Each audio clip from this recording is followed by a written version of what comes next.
Bem-vindo ao Degustação Literária, o quadro aqui no canal, onde nós pegamos um livro, começamos a ler e comentar, até que o tempo acabe. Hoje nós iremos ler um pedaço, o começo, é claro, do livro Homem Invisível, de Ralph Ellison.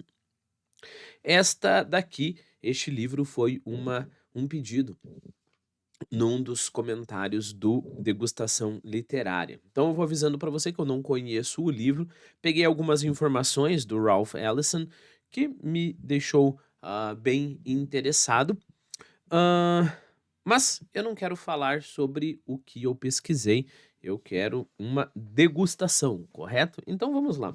Eu vou começar a ler com você o prólogo. Eu separei aqui o prólogo e o primeiro capítulo, caso dê tempo para que a gente tenha uma mostragem melhor. Então ele começa do seguinte modo: Sou um homem invisível. Não sou espectro como aqueles que assombram Edgar Allan Poe. Nem sou um ectoplasma do cinema de Hollywood. Sou um homem com substância de carne e osso, fibras e líquidos, e talvez até se possa dizer que possuo uma mente. Sou invisível, compreende? Simplesmente porque as pessoas se recusam a me ver. Como as cabeças sem corpo que algumas vezes são vistas em atrações de circo. É como se eu estivesse cercado daqueles espelhos de vidro duro que deformam a imagem. Ou seja, as pessoas não me veem pelo que realmente eu sou, né? Eles me veem em uma distorção. Quando se aproximam de mim, só enxergam o que me circunda, a si próprios ou o que imaginam ver. Na verdade, tudo menos eu.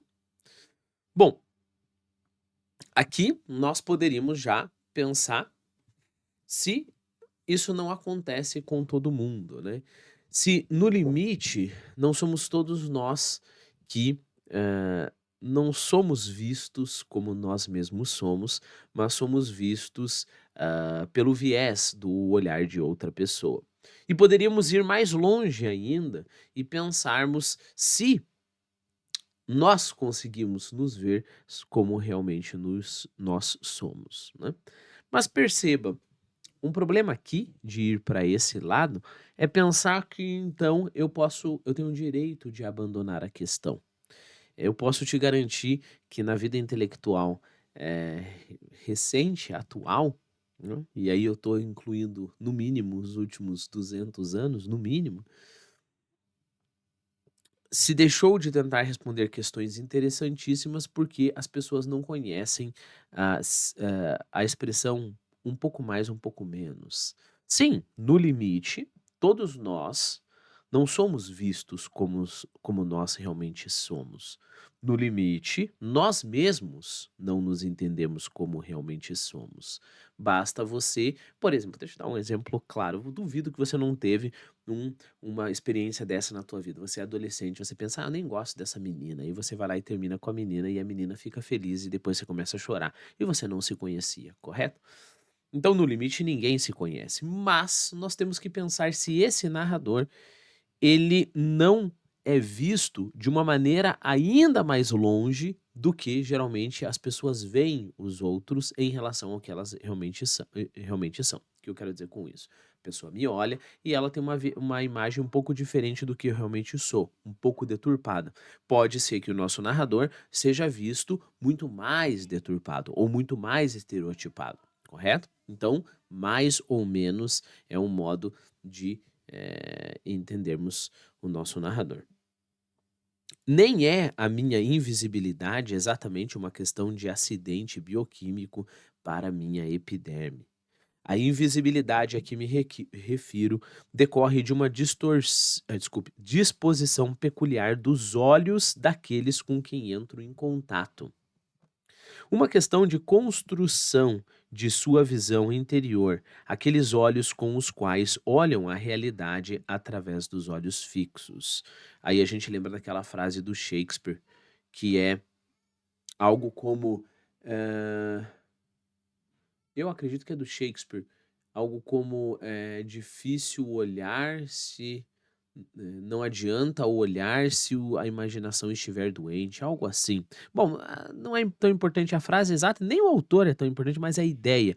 A ideia é, se a sua imaginação está doente, muito pouco, eh, os seus olhos te ajudarão, né. E a imaginação aqui não entenda criar imagens que não existem na sua cabeça, né, a sua capacidade mental. Se a sua mente não estiver correta no lugar, os seus olhos pouco vão te ajudar, né. Não estou reclamando nem protestando. Algumas vezes é vantajoso não ser visto, embora na maioria das vezes seja emocionalmente muito desgastante. Além disso, os de pouca visão estão constantemente tropeçando em você. Ou uma vez, ou uma vez mais, você duvida de que realmente exista. Ficamos nos perguntando se não somos apenas um fantasma na mente das outras pessoas. Uma criatura, digamos, em um pesadelo que aquele que está dormindo tenta destruir com toda a força. É quando você se sente assim que, partindo do ressentimento, começa a repelir as pessoas. Ora, se as pessoas não te veem, você pouco quer com elas. E deixe-me confessar, você se sente assim a maior parte do tempo. Sofre com a necessidade de se convencer de que existe no mundo real.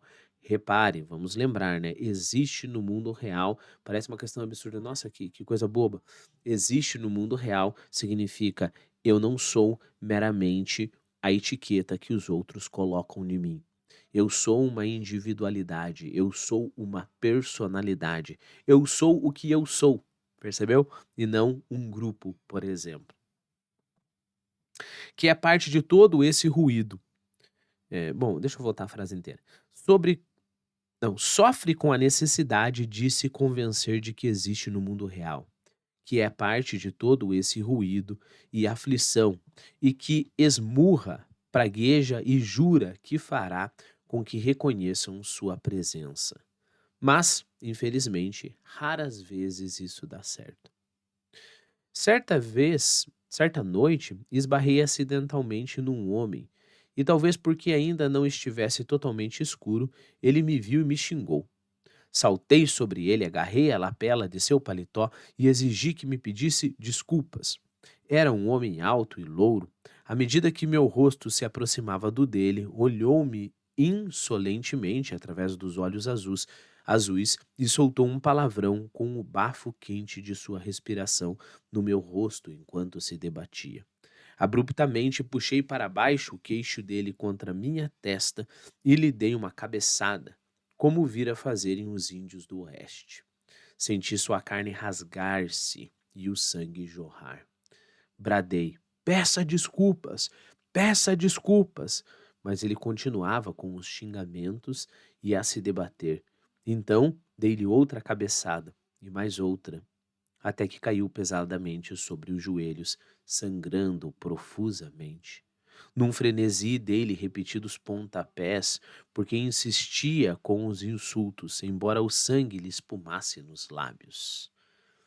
Oh, sim, chutei-o, e no meu ultraje agarrei a minha faca e me preparei para lhe cortar a garganta, bem ali, sob a luz do poste na rua deserta, segurando-o pelo colarinho com uma das mãos e abrindo a faca com os dentes, quando me ocorreu que aquele homem não me vira, na verdade, que ele, tanto quanto era de meu conhecimento, estava caminhando no meio de um pesadelo. A lâmina ficou imóvel, cortando o ar enquanto eu o empurrava. Deixei-o cair no chão da rua.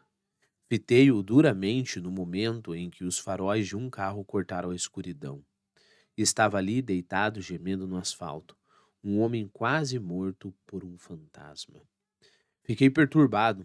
Estava me sentindo ao mesmo tempo enjoado e envergonhado. Parecia um bêbado, oscilante nas pernas enfraquecidas. Depois achei engraçado. Alguma coisa na cabeça dura daquele homem havia saltado e acertara-o quando sua vida estivera por um fio. Comecei a rir dessa descoberta maluca. Teria ele despertado no momento da morte? Teria a própria morte aberto os olhos dele para uma vida mais consciente? Mas não me demorei. Corri pela escuridão adentro, rindo tanto que fiquei com medo de me desmanchar. No dia seguinte, vi sua foto no Daily News e abaixo dele uma legenda dizendo que fora espancado. Pobre idiota cego, pensei com sincera compaixão, agredido por um homem invisível. Na maior parte do tempo, embora não escolha, como já fiz certa vez, ocultar a violência de nossos dias ignorando-a, não sou tão abertamente violento. Lembro que sou invisível e caminho com suavidade, de modo a não acordar os que dormem. Às vezes é melhor não despertá-los. Há poucas coisas no mundo mais perigosas do que os sonâmbulos. Aprendi há tempo, todavia, que é possível travar uma luta contra eles sem que o percebam. E aí ele vai continuar. Bom, vamos analisar o que nós temos por enquanto. Eu vou te dar algumas informações. Então, é, uma das coisas mais importantes aqui, que talvez vai fazer com que você penda para um lado ou para o outro na leitura deste livro, e foi de propósito que eu não dei essa informação até agora para você, é que este homem aqui é um homem negro. Percebeu que agora provavelmente você não conhecia o livro, você vai voltar retroativamente e talvez você vai começar a gostar extremamente deste livro e vai falar, este sim é um livro bom, e talvez você vai torcer o nariz. E eu te digo que é normal acontecer isso, tanto de um lado para o outro, mas se você fez isso, talvez hum, talvez tenha um viés aí que o próprio autor, que o próprio escritor tenha lutado contra, né? O que eu quero dizer com isso? Para proteger esse cara e falar, não, é um negro falando sobre o racismo e como o negro é visto na sociedade, etc, etc. E por outro lado, poxa, é um negro se fazendo de coitado, etc, etc. Para se proteger desses dois lados, a posição política, pelo que eu vi, como eu falei para você, eu não conheço o livro inteiro, o escritor ele tenta mergulhar na sua personalidade, né? E evitar tanto. Eu vou colocar como esquerda e direita, mas eu sei que é discussão. Quando eu começar a falar sobre isso, sempre dá porcaria, né? Mas evitar tanto uma visão militante, progressista e uma visão mais, sei lá, de direita, vamos colocar assim. Por que eu digo isso? Porque ele rompeu com a esquerda americana, principalmente com a esquerda mais radical, marxista, que tende a usar o negro como um símbolo, né? Então ele é o símbolo, ele é o cara que sofre, ele é o cara que. E aí tem lá toda uma lista, né, de uma agenda que o negro tem que ser, né? E, é claro, do outro lado é mais fácil de criticar, porque é racismo, né? É fácil de. eh, ver a estupidez que é o racismo, né? Então, ele tanto fez a coisa que se espera de um negro que vê o racismo, né? Que é ter aversão ao racismo do branco, mas também a outra coisa que é não entrar numa agenda política para ser taxado como o negro tal coisa, né? O negro tem que ser de esquerda, o negro tem que, sei lá, e aí tem que se sentir triste, etc, etc. E olha que legal, essa postura dele é um ótimo convite para que nós leiamos esse livro como nós começamos aqui. Eu não sei quanto a você, mas eu posso dizer que eu achei extremamente interessante. A narrativa me pegou, o modo dele narrar me pegou. E é por causa disso que eu iria ler este livro e lerei assim que tiver tempo, né? Não porque ele é negro ou deixa de ser negro.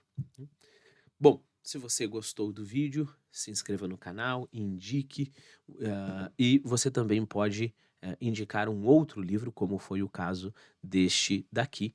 Eu pegarei o seu livro, começarei a ler e comentar até que o tempo acabe.